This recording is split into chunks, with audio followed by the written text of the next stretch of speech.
Colossenses capítulo 1. Nós vamos ler todo esse capítulo, são 29 versículos. Diz assim: Paulo, apóstolo de Cristo Jesus, por vontade de Deus, e o irmão Timóteo, aos santos e fiéis irmãos em Cristo que se encontram em Colossos, graça e paz a vós outros da parte de Deus nosso Pai. Damos sempre graças a Deus, Pai de nosso Senhor Jesus Cristo, quando oramos por vós, desde que ouvimos a vossa fé em Cristo Jesus e do amor que tendes para com todos os santos, por causa da esperança que vos está preservada nos céus, da qual antes ouvistes pela palavra da verdade do Evangelho, que chegou até vós, como também em todo o mundo está produzindo fruto e crescendo. Tal acontece entre vós, desde o dia em que ouvistes e entendestes a graça de Deus na verdade, segundo fostes instruídos por Epáfras, nosso amado conservo, e quanto a vós outros, fiel ministro de Cristo, o qual também nos relatou do vosso amor no Espírito. Por esta razão também nós, desde o dia em que o ouvimos, não cessamos de orar por vós e de pedir que transbordeis de pleno conhecimento da sua vontade, em toda a sabedoria e entendimento espiritual, a fim de viverdes de modo digno do Senhor, para o seu inteiro agrado, frutificando em toda boa obra e crescendo no pleno conhecimento de Deus, sendo fortalecidos com todo o poder, segundo a força da sua glória, e em toda a perseverança e longanimidade com alegria, dando graças ao Pai que vos fez idôneos à parte que vos cabe da herança dos santos na luz. Ele nos libertou do império das trevas e nos transportou para o reino do Filho do seu amor, no qual temos a redenção, a remissão dos pecados. Este é o primogênito, aliás, este é a imagem de Deus, do Deus invisível, o primogênito de toda a criação, pois nele foram criadas todas as coisas, nos céus e sobre a terra, as visíveis e as invisíveis, sejam tronos, sejam soberanias, quer principados, quer potestades, tudo foi criado por meio dele e para ele. Ele é antes de todas as coisas e nele tudo subsiste.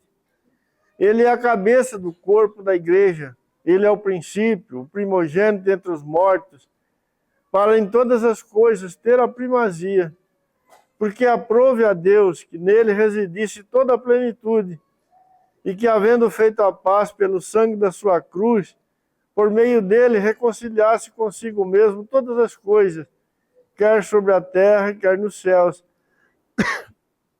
E a vós outros também, que outrora eres estranhos e inimigos no entendimento, pelas vossas obras malignas. Agora, porém, vos reconciliou no corpo da sua carne, mediante a sua morte, para apresentar-vos perante ele santos, inculpáveis e irrepreensíveis, se é que permaneceis na fé, alicerçados e firmes, e não vos deixando afastar da esperança do Evangelho que ouvistes, e que foi pregado a toda criatura debaixo do céu, do qual eu, Paulo, me tornei ministro. Agora me regozijo nos meus sofrimentos por vós, e preencho o que resta das aflições de Cristo na minha carne, a favor do seu corpo, que é a igreja, da qual me tornei ministro, de acordo com a dispensação da parte de Deus, que me foi confiada a vosso favor, para dar pleno cumprimento à palavra de Deus. O mistério que estivera oculto dos séculos e das gerações, agora todavia se manifestou aos seus santos, aos quais Deus quis dar a conhecer qual seja a riqueza da glória deste mistério entre os gentios, isto é, Cristo em vós, a esperança da glória, o qual nós anunciamos, advertindo a todo homem, ensinando a todo homem toda a sabedoria, a fim de que apresentemos todo homem perfeito em Cristo. Para isso é que eu também me afadigo, esforçando-me o mais possível, segundo a sua eficácia, que opera eficientemente em mim. Amém. Glória a Deus por essa escritura tão rica, né? Tão cheia de verdades eternas, de comida, né? De pão para o nosso coração. Louvamos o Senhor por isso. Eu queria meditar com os irmãos em algumas coisas, né, que temos aqui nesse capítulo. Lógico que sem a pretensão de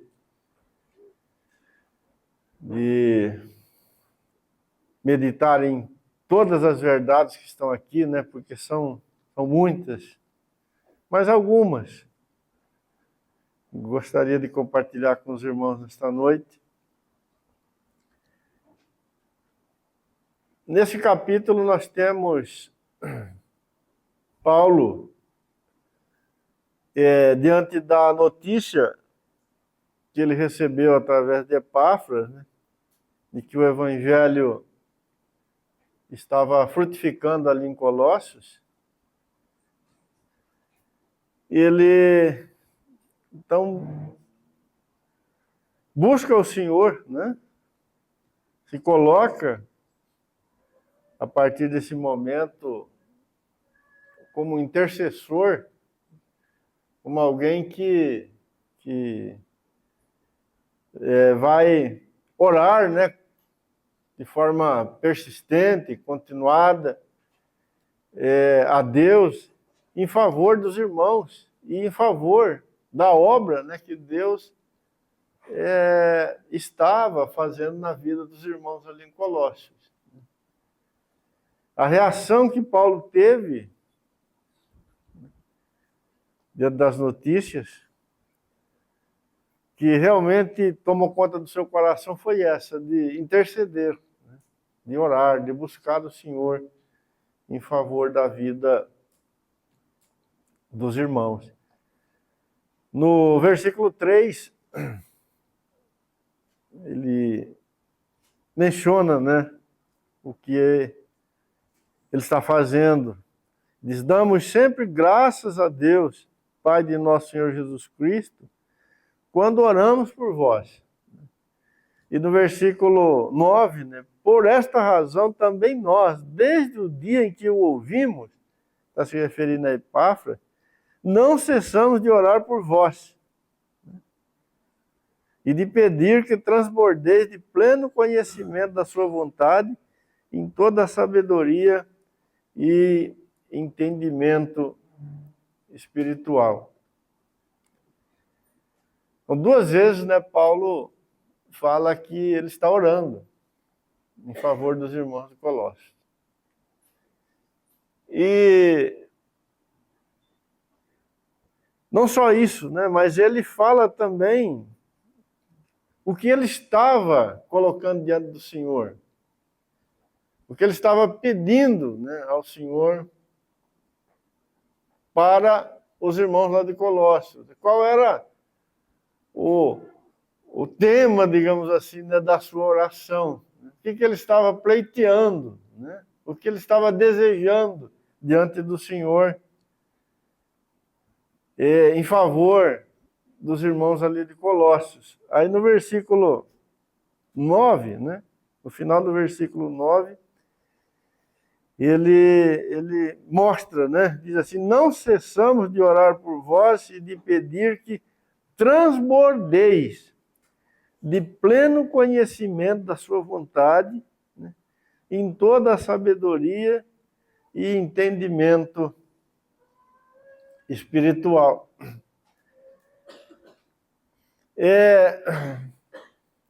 Paulo não orava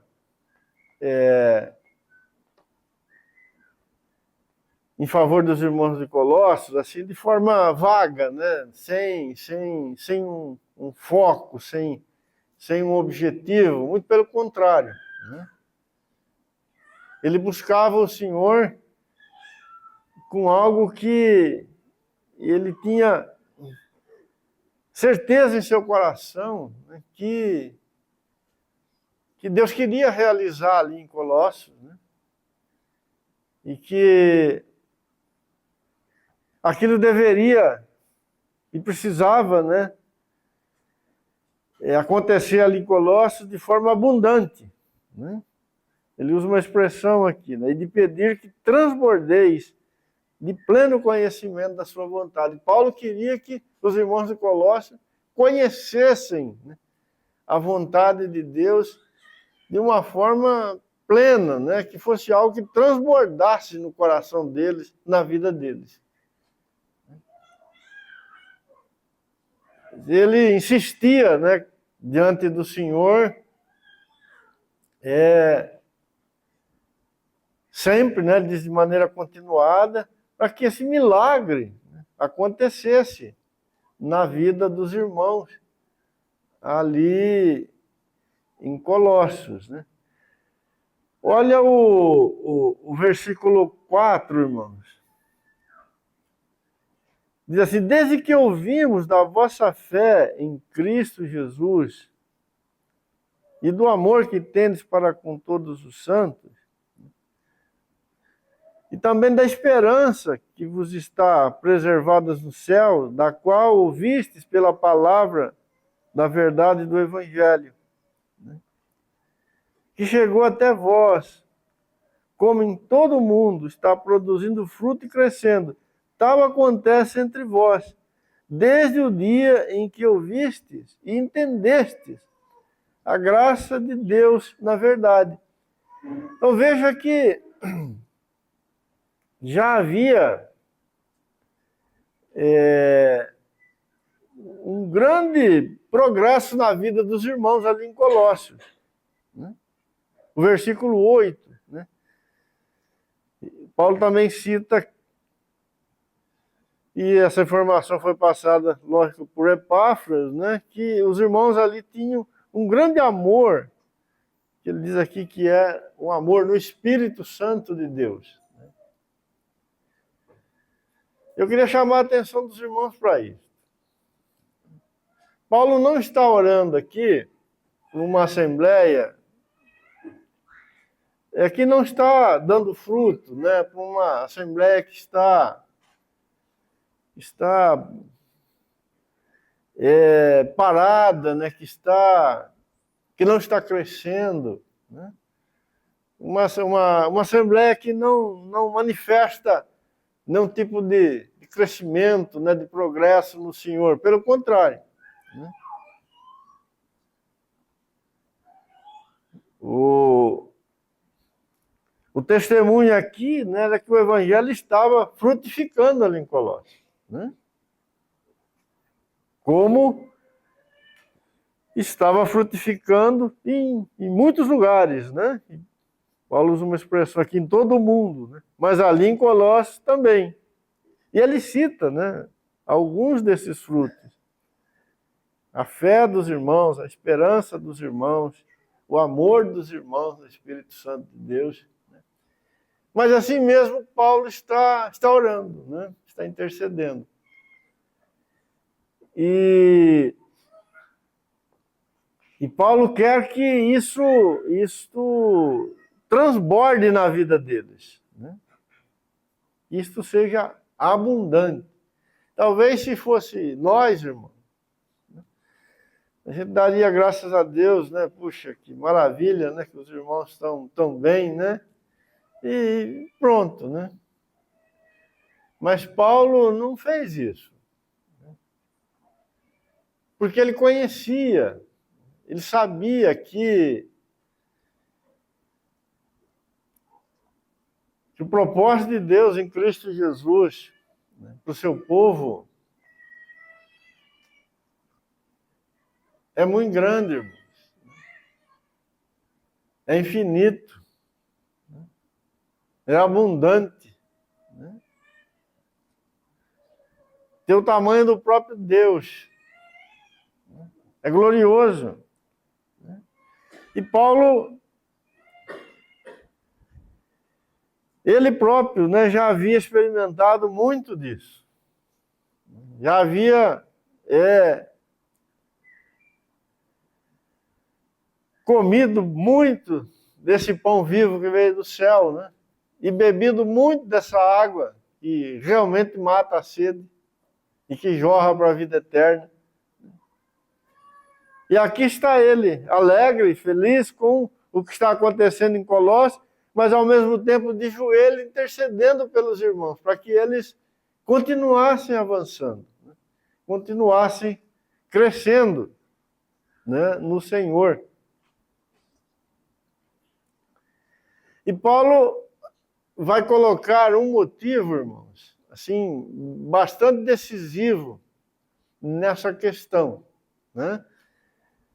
No versículo 5,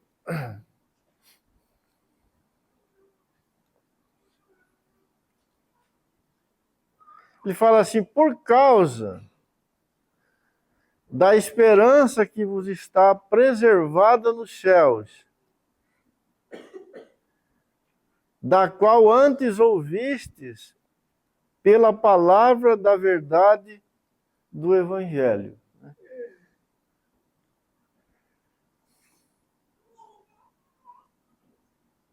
Os irmãos ali em Colossos, eles tinham recebido o Evangelho, eles estavam crescendo no Evangelho, e pelo Evangelho, pela palavra de Deus, né, eles tomaram conhecimento das promessas de Deus, daquilo que o Senhor, em Cristo Jesus, concedeu ao seu povo. E há algo muito grande nestas promessas de Deus, ou aquilo que o Evangelho traz e concede para aqueles que o Senhor salva, que o Senhor resgata, que Paulo diz que isso está nos céus.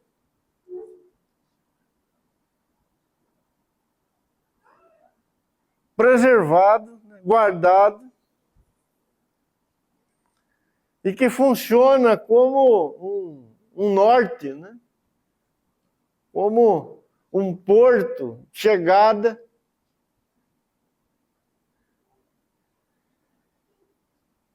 E que é tão grande e tão valioso, né, que é capaz de impactar a nossa vida aqui neste mundo, né, como estava impactando a vida dos irmãos ali de Colossos.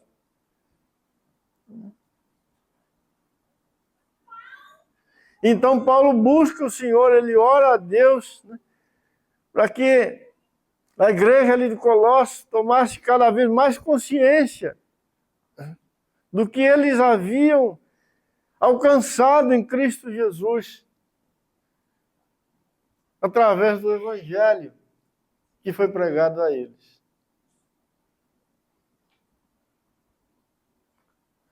E no final do capítulo, né, nós lemos todo o capítulo, Paulo lembra os irmãos que essa bendita esperança que agora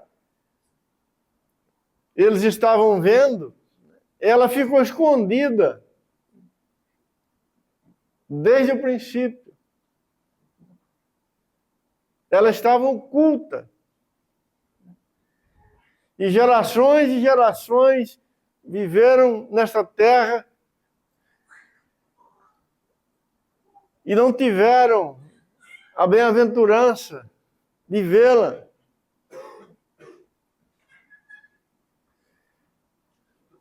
Porque o próprio Deus ainda não tinha revelado essa bendita esperança. Mas os irmãos ali de Colossos foram agraciados, né? E eles estavam com seus olhos fitos naquilo que estava por vir.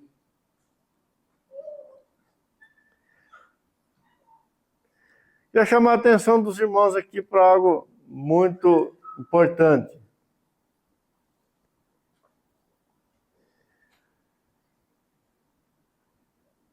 A esperança que os irmãos de Colossos tinham para aquilo que Deus estava guardando nos céus, estava impactando a vida deles no tempo presente.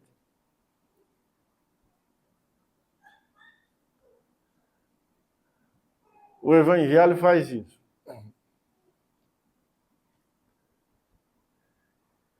Diferente das religiões, que nela você vê o homem no tempo presente fazendo coisas, né, na tentativa de mudar a sua condição no futuro ou no porvir. O Evangelho ele faz o contrário. Deus abre os olhos do homem e ele vê o que o Senhor tem preparado. Ele vê o que o Senhor já fez. Ele vê o que o Senhor já deu. E isso altera o presente dele. Isso muda a sua história neste mundo. Isso interfere, né,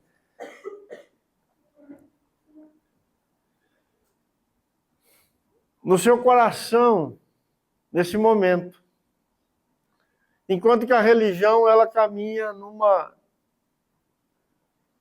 direção oposta. Aquele que é apenas religioso, ele é alguém que está fazendo um esforço muito grande,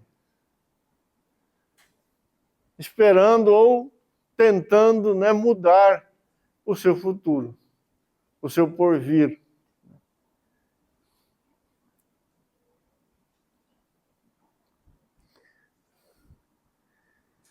Quando os irmãos de Colossos ouviram o Evangelho, e a esperança que o Evangelho plantou no coração deles se tornou firme, né, real, eles nunca mais foram os mesmos. Eles foram transformados. Porque é isso que o Evangelho faz, né, na vida dos filhos de Deus. Outra coisa importante aqui, irmãos. Paulo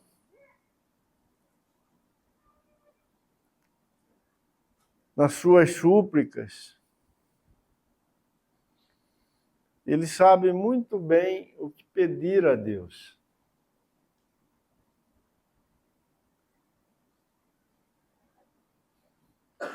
Lá em Romanos capítulo 8, a partir do versículo 26, a palavra de Deus fala que nós não sabemos orar como convém. Mas o Espírito Santo, ele nos assiste, né? Ou assiste os filhos de Deus em suas fraquezas. E o Espírito que sabe e conhece a mente de Deus, ora bem, né? Intercede bem. E o texto em Romano diz que nisto, né, todas as coisas cooperam para o bem daqueles que amam a Deus. Daqueles que foram, né, chamados por Deus, que foram justificados por Deus, daqueles que foram glorificados por Deus.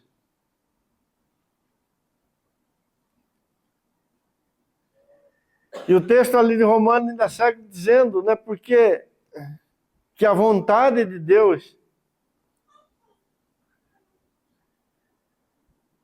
é ter muitos filhos semelhantes a Cristo Jesus.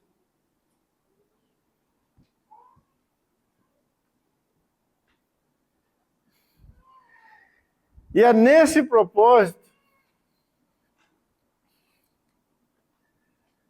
que o Espírito de Deus assiste os santos para que eles orem ao Senhor e busquem o Senhor.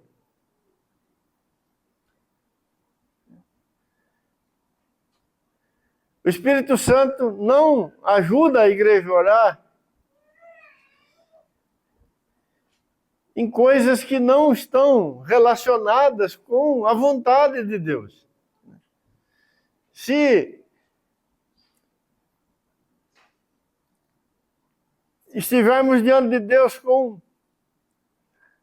desejo do nosso coração, que não tem lugar na vontade e no propósito eterno de Deus, né, certamente não seremos ajudados nisso. Mas na nossa insuficiência, quando nos colocamos diante do Senhor para orarmos, alinhados com o desejo eterno de Deus, certamente o Espírito de Deus nos ajudará. Eu queria ler esse texto com os irmãos. Vamos lá para Romanos 8.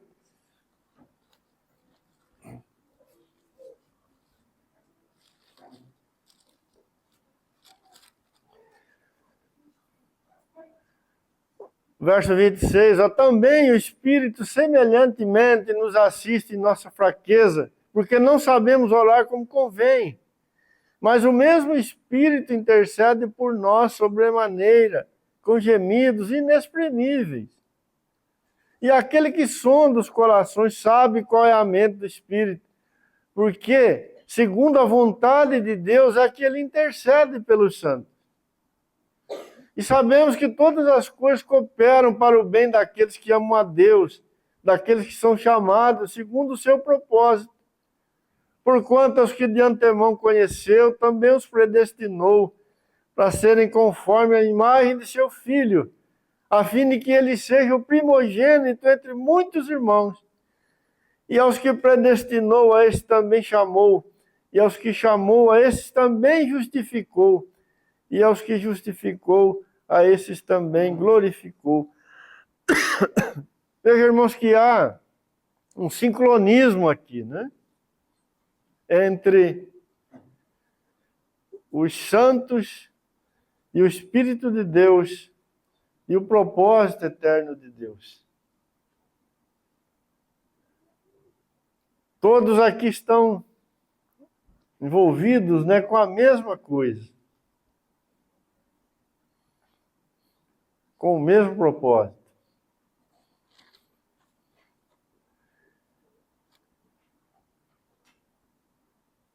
Muitos filhos semelhantes a Cristo Jesus. Por que eu estou falando isso? Porque às vezes a gente ouve mais ou menos o seguinte: eu não sei orar.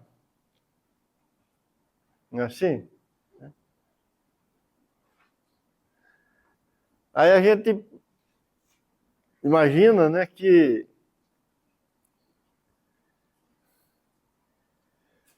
não saber orar é apenas ter dificuldades, né, em pronunciar palavras diante de Deus. Ou o contrário, né? O fulano ora bem, né? Mas por que ele ora bem? Porque ele fala bem, né?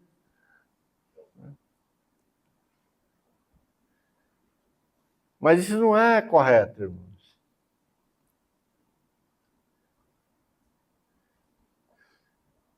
Paulo era um homem que sabia orar.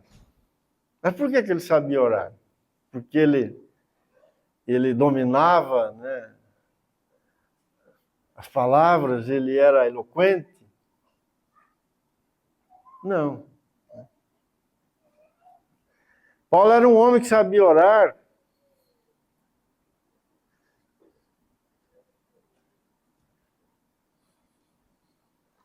porque quando ele orava, ele não pedia e não buscava outra coisa senão a vontade de Deus, o propósito eterno de Deus em Cristo Jesus. Veja que quando ele está intercedendo pelos irmãos de Colossos, né, o que ele está pedindo? O que ele está suplicando?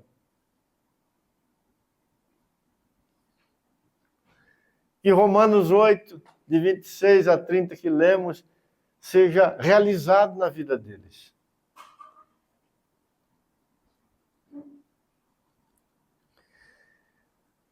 Um filho de Deus nunca pode dizer que não tem motivo para orar. Isso é um absurdo. Porque o motivo é sempre este.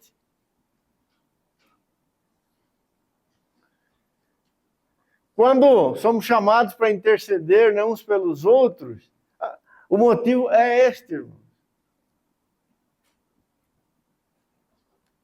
Sempre este.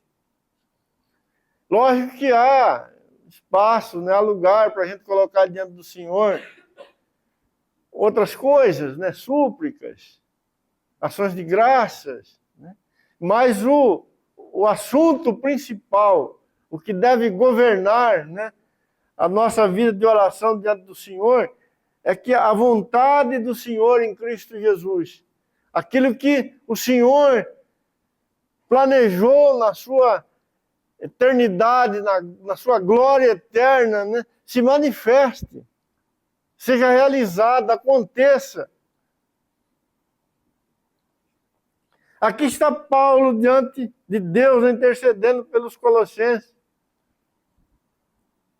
Queria que isso fosse abundante, transbordante, né? E os irmãos já tinham avançado bastante nisso. Eles já estavam vendo, né, a esperança. Eles já tinham no coração, né, a esperança do porvir, aquilo que a palavra de Deus, o Evangelho de Jesus, havia falado aos seus corações, já era verdadeiro na vida deles, e eles estavam frutificando.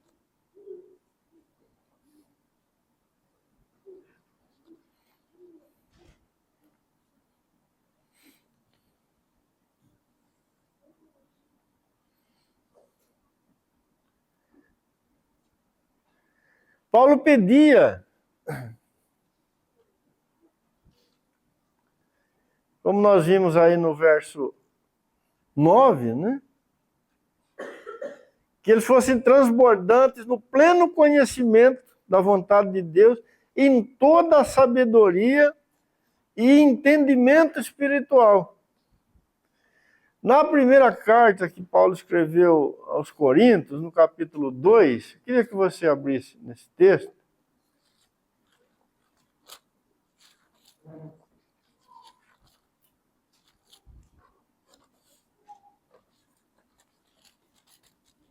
Versículo 14. Ora, o homem natural não aceita as coisas do Espírito de Deus.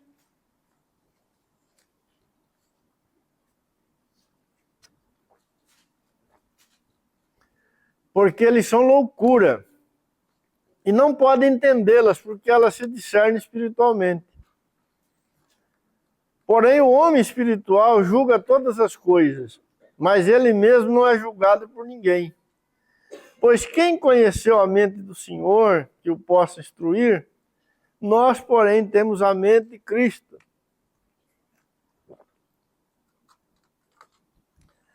Paulo estava pedindo que essa realidade descrita aqui por ele no capítulo 2, verso 14, 15, 16, de 1 Coríntios, né, fosse fosse grande e abundante na vida daqueles irmãos.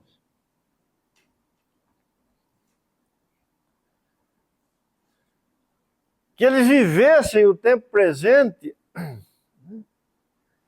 crescessem no conhecimento da vontade de Deus, né, como homens espirituais.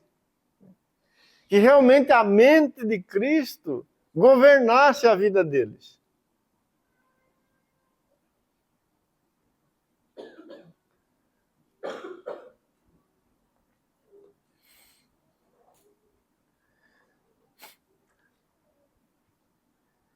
Verso 10.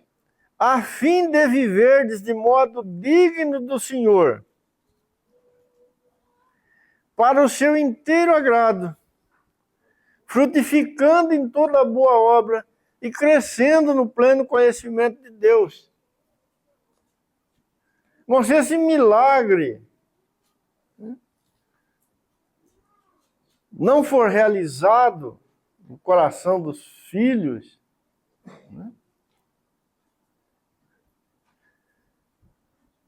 não é possível haver progresso, né? Esse progresso aqui do versículo 10 que acabamos de ler. Paulo queria que os irmãos de Colossos, né, vivessem como homens espirituais aqui nesse mundo. Vivendo de modo digno do Senhor, para o seu inteiro agrado, e frutificasse em toda boa obra, e crescesse no pleno conhecimento de Deus.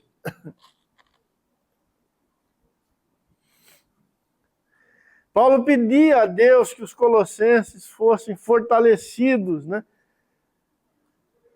Com força, ou pela força que vem da glória de Deus, para que pudessem perseverar com alegria até o fim da jornada, versículo 11. Sendo fortalecidos com todo o poder, segundo a força da sua glória, em toda a perseverança e longanimidade, com alegria. Eles estavam marchando para aquela esperança que o Evangelho plantou no coração deles. Aquela esperança que está no porvir.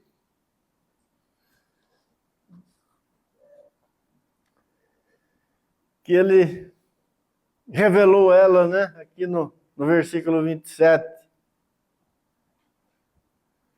Que é a glória de Cristo Jesus. Mas até chegar nessa maravilhosa bênção, até isso ser consumado na vida dos irmãos, enquanto eles estivessem neste mundo, vivendo nesta terra, eles precisavam também ser fortalecidos, né? E essa força só poderia vir da glória do Senhor, da contemplação da glória do Senhor.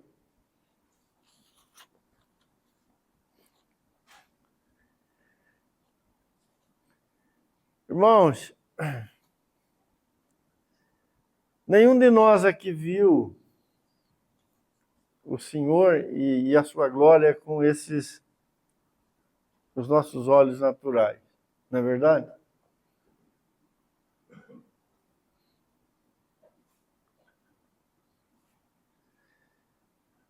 Mas a palavra de Deus fala que nós devemos viver no tempo presente contemplando a glória do Senhor.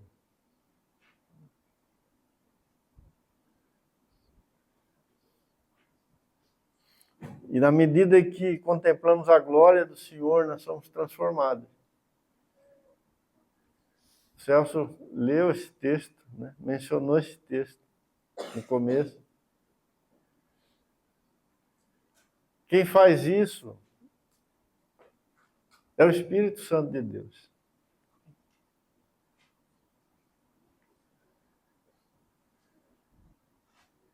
Ele faz-se milagre dentro de nós.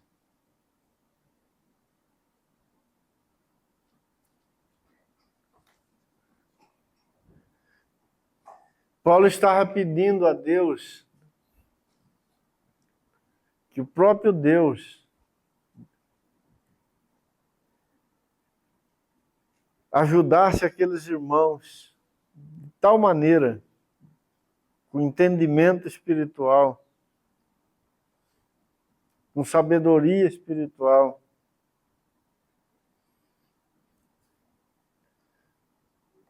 com revelação da glória de Cristo,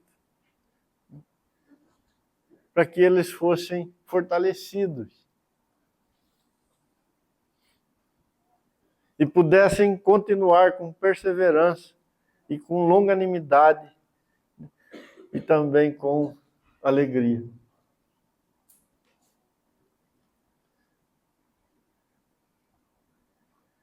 Irmão, nós não seremos capazes de correr a carreira, viu, Celso?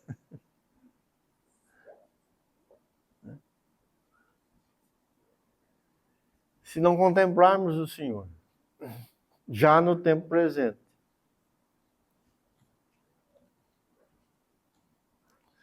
Se não estivermos no desfrute antecipado da glória do Filho de Deus.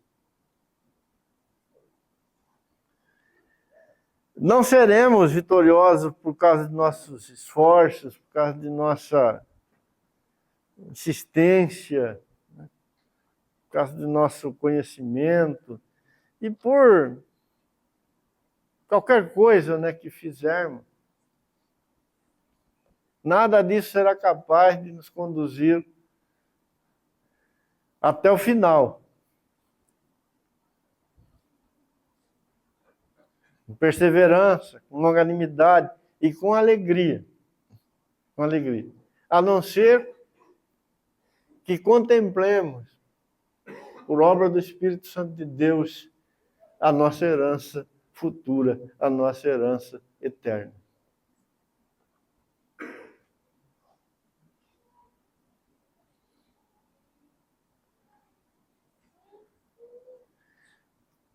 O que nós mais precisamos, irmãos, é orar, né? Pedimos ao Senhor que abra os nossos olhos para a gente ver o Filho de Deus e a sua glória, o seu triunfo, sua vitória.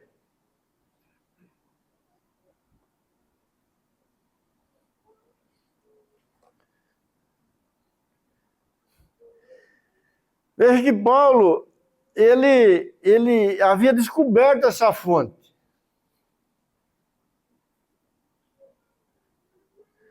Paulo não está ali, sabe, elaborando algum plano, o que nós vamos fazer para manter os irmãos lá de Colossos, né, no caminho, firme, para que eles cheguem, para que ninguém fique para trás, né, para que eles continuem crescendo no Senhor. Paulo não está fazendo isso. Paulo faz uma coisa. Ele diz, Senhor, visita o coração daqueles teus filhos, né? O entendimento daqueles teus filhos. Torne o entendimento daqueles teus filhos espirituais. Concede a eles a mente de Cristo Jesus, para que eles vejam a tua glória, Senhor. Então eles serão fortalecidos.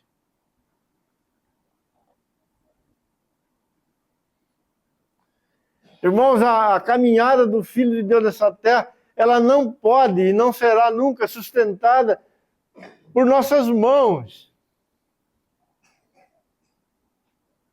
Você não pode ajudar ninguém com as suas mãos, segurar ninguém com as suas mãos, guardar o coração do seu irmão com as suas mãos. Você não será capaz, nem do seu próprio coração.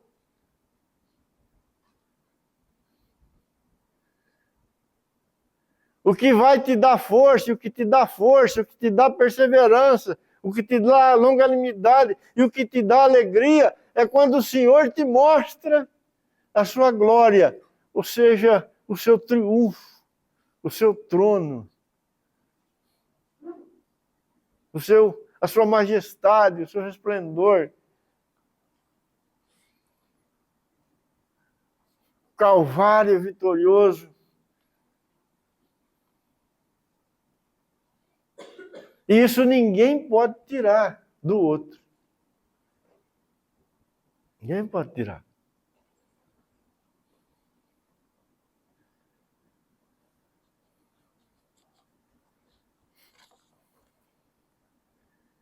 Veja que Paulo não está aqui, né, tentando segurar todo mundo. Eu preciso ir lá de vez em quando, dar umas aulas lá para os irmãos, preciso fazer algum movimento para. Não! Abre os olhos deles. Se eles verem, eles vão continuar. E vão continuar com alegria.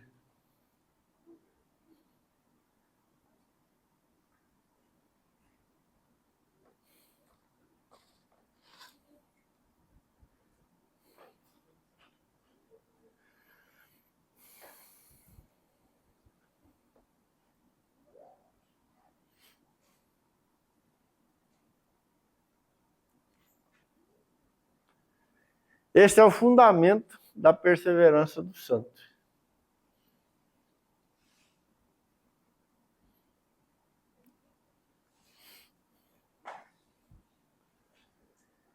Paulo ainda, aí no versículo 12, né? Ele fala, dando graças ao Pai que vos fez idôneo à parte que vos cabe da herança dos santos na luz.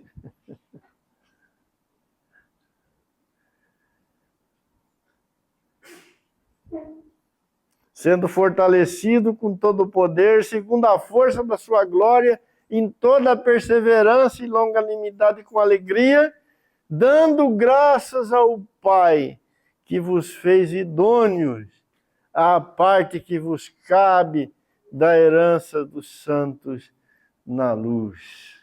Glória a Deus. Com certeza Paulo aqui tem um pouco, né? Ou muito, mas ele tem como pano de fundo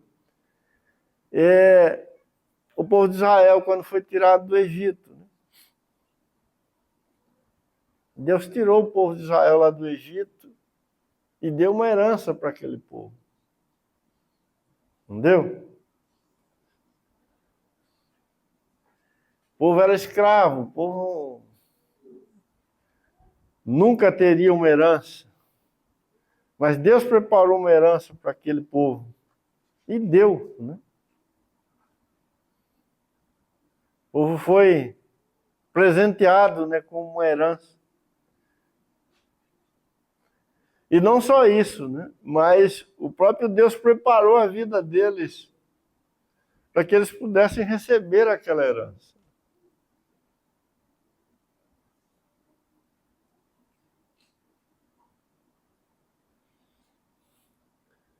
Ganhar uma herança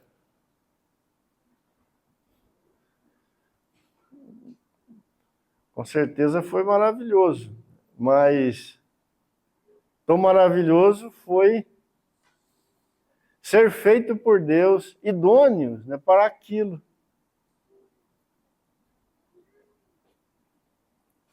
Então Paulo está dizendo para os irmãos de Corinto, ou ali de Colossos, né, que ele está orando, que ele está suplicando a Deus, para que no final essa obra esteja toda realizada. A herança é certa, né? Mas os que vão herdar também estarão em condições de receber aquilo.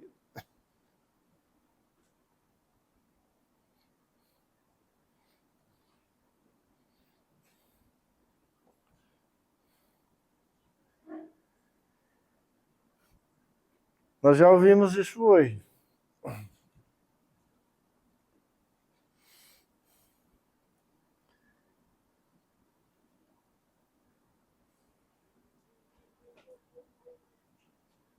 Veja o verso 13. Ele nos libertou do império das trevas e nos transportou para o reino do Filho do seu amor.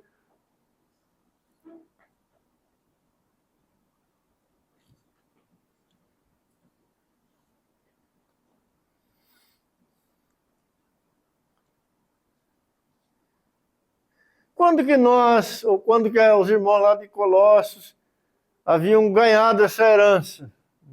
Quando que isso aconteceu? Paulo diz, olha, ele nos libertou do império das trevas, né, e nos transportou para o reino do Filho do seu amor.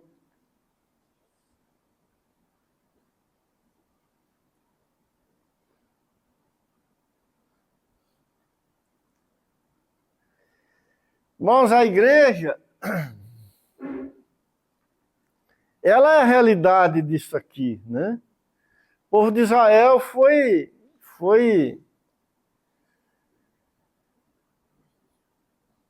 não desfrutou plenamente desse grande milagre.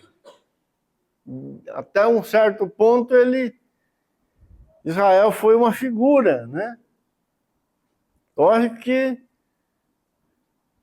Deus fez tudo aquilo na vida dele, mas era algo terreno, né? Deus tirou Israel lá do Egito e levou Israel para Canaã. E a herança de Israel, a princípio, foi terrena. Mas Paulo está dizendo que o que o Senhor fez com a igreja é muito maior. E que a igreja foi tirada de um lugar muito pior, de um reino muito pior, mas também foi transportada para um reino maravilhoso, né? Que é o reino do Filho do seu amor. Para ela receber a sua herança.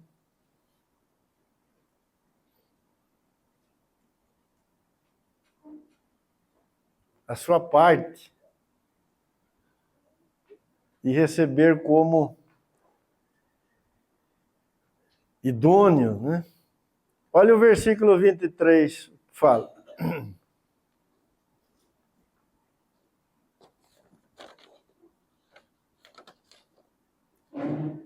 Se é que permaneceis na fé, alicerçados e firmes, não vos deixando afastar da esperança do evangelho, que ouvistes e que foi pregado a toda criatura debaixo do céu, e do qual eu, Paulo, me tornei ministro. Essa herança, aqui no versículo 23, é chamada de esperança do evangelho.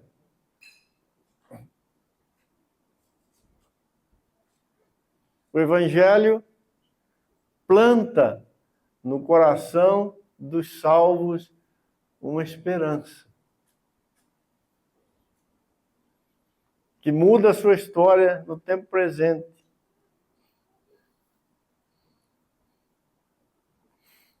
E que governa os seus dias aqui nesse mundo.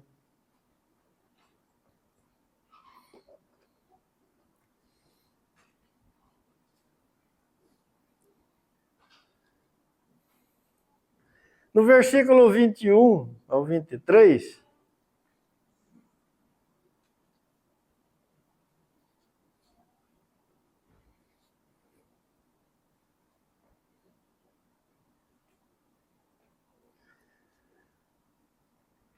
e a vós outros também que outrora éreis estranhos e inimigo no entendimento pelas vossas obras malignas, agora, porém, vos reconciliou no corpo da sua carne mediante a sua morte, para apresentar-vos perante ele santos, inculpáveis e irrepreensíveis. Se é que permaneceis na fé, alicerçados e firmes, e não vos deixando afastar da esperança do evangelho, que ouvistes e que foi pregado a toda criatura debaixo do céu, e do qual eu, Paulo, me tornei ministro. Então, Paulo está lembrando os irmãos de Colossos, né, que eles estavam ou pertenciam, né, ao império das trevas e que eram inimigos de Deus.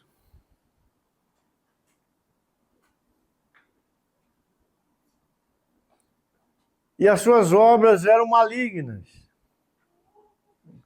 Mas o próprio Deus promoveu a reconciliação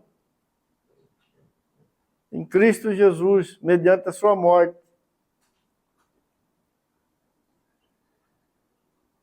Dando a eles a graça, né, a bênção de poderem estar na presença do Senhor como santos, inculpáveis e irrepreensíveis.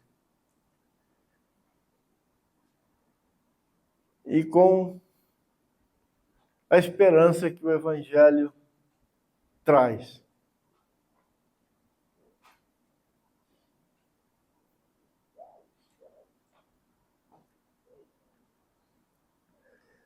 Versículo 24.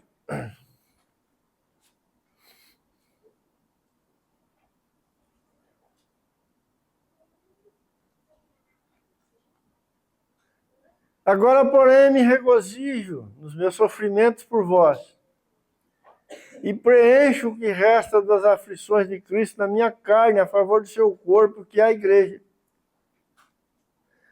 da qual me tornei ministro, de acordo com a dispensação da parte de Deus, que me foi confiada, a vosso favor, para dar pleno cumprimento à palavra de Deus. O mistério que estivera oculto do século, das gerações, agora todavia se manifestou aos seus santos, aos quais Deus quis dar a conhecer qual seja a riqueza da glória desse mistério entre os gentios, isto é, Cristo em vós, a esperança da glória, o qual nós anunciamos, advertindo a todo homem, ensinando a todo homem, em toda a sabedoria, a fim de que apresentemos todo homem perfeito em Cristo. Por isso é que eu também me afadigo, esforçando-me o mais possível, segundo a sua eficácia, que opera eficientemente em mim. Que maravilhoso. O que estava governando o coração dos irmãos ali de Colossos? E estava governando porque o Evangelho plantou aquilo no coração deles.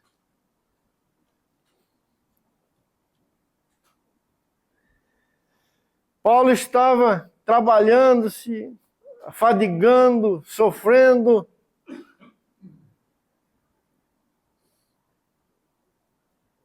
Em favor dos irmãos ali de Colossos e das demais igrejas, porque ele desejava o quê? Ele esperava o quê?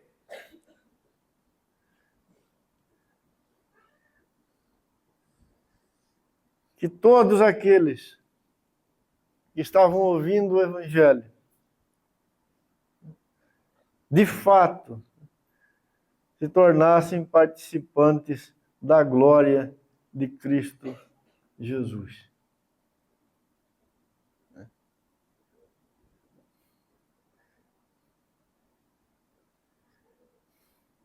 Qual era o objetivo que impulsionava Paulo em tudo que ele fazia?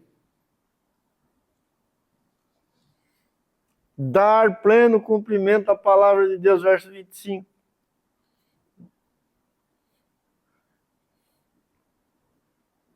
Para que o mistério que estivera oculto do século das gerações, agora todavia se manifestou aos seus santos, aos quais Deus quis dar a conhecer qual seja a riqueza da glória desse mistério entre os gentios, isto é, Cristo em vós, esperança da glória. Irmãos, o Evangelho chegou lá em Colossos através de Epáfras. E o que foi plantado no coração deles? Que eles seriam participantes da glória de Jesus Cristo.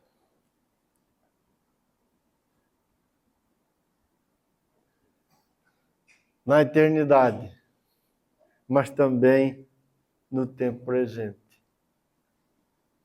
Na eternidade, eles teriam isso como a sua herança. E que o próprio Deus iria trabalhar na vida deles e fazer deles filhos idôneos para isto. Filhos que receberiam esta herança com dignidade. Mas que no tempo presente, essa esperança seria poderosa para mudar a história deles nesse mundo. E isso estava acontecendo ali em Colossos. Eles estavam vivendo uma vida de fé, eles estavam se amando, eles estavam frutificando. Eles estavam vivendo uma vida reta diante do Senhor. E o grande motivo de tudo isso era que o Evangelho havia plantado no coração deles a esperança da glória de Cristo Jesus.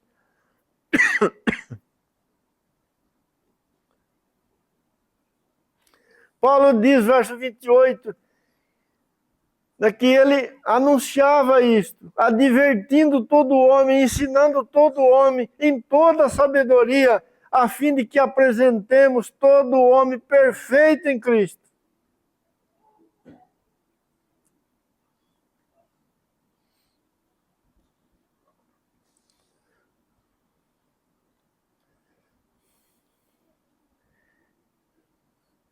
Mas o Evangelho, ele termina aqui. A sua obra estará concluída aqui, quando o homem estiver perfeito em Cristo.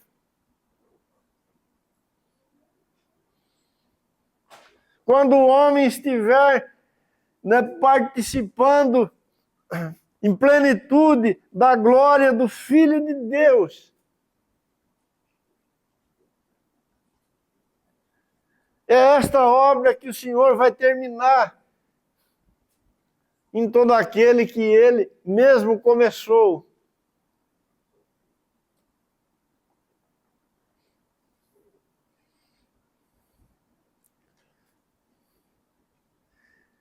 Por isso é que eu me afadigo, esforçando-me o mais possível, segundo a sua eficácia, que opera eficientemente em mim. Paulo era uma amostra viva, real destas coisas que ele mesmo está dizendo aqui.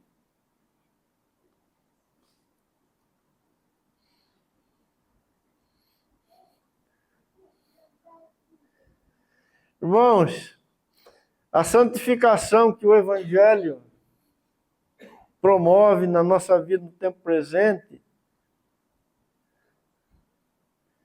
não é melhorar alguns comportamentos.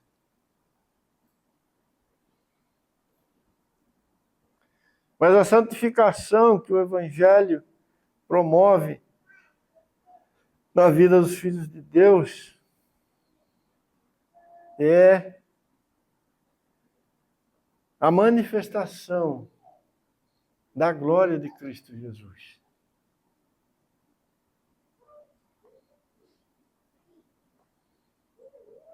E isso vai ser pleno quando o Senhor Jesus voltar.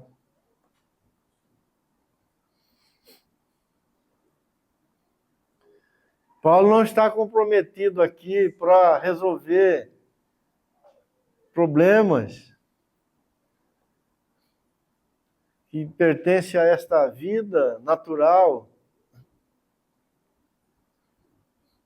dos seus discípulos, da igreja de Colossos. Paulo está derramando a sua vida numa causa muito maior, que é ser um ministro do Evangelho de Jesus.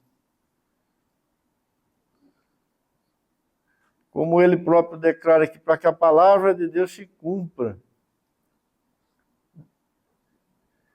E muitos participem da glória de Cristo Jesus.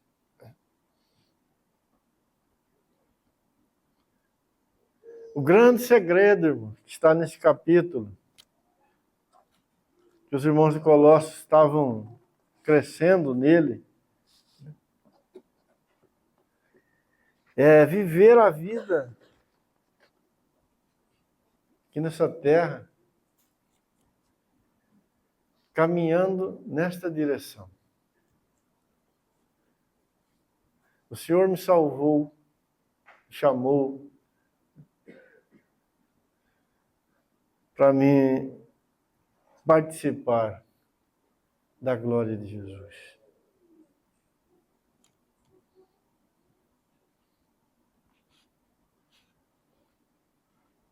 Isso deve governar a nossa caminhada.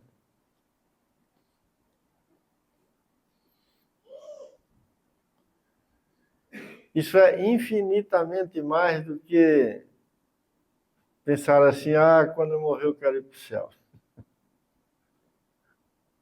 Eu quero ir para o céu.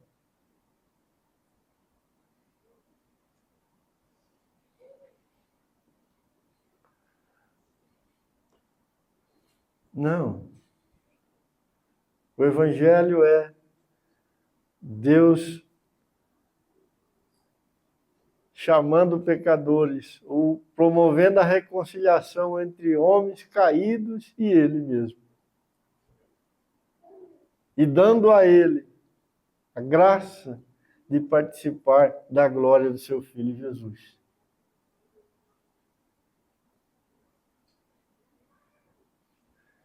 O apóstolo João disse, hoje nós somos filhos, mas ainda não sabemos o que vamos ser.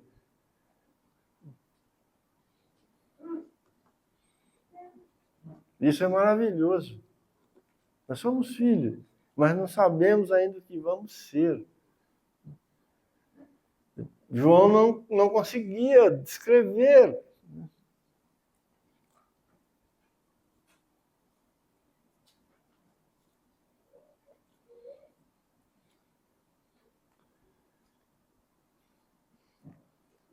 Então vamos orar, irmãos, uns pelos outros. Vamos pedir ao Senhor que visite o nosso coração e que faça de nós, homens que olhem para a face do Senhor e que a nossa carreira seja corrida assim. No nome do Senhor. Meu Pai,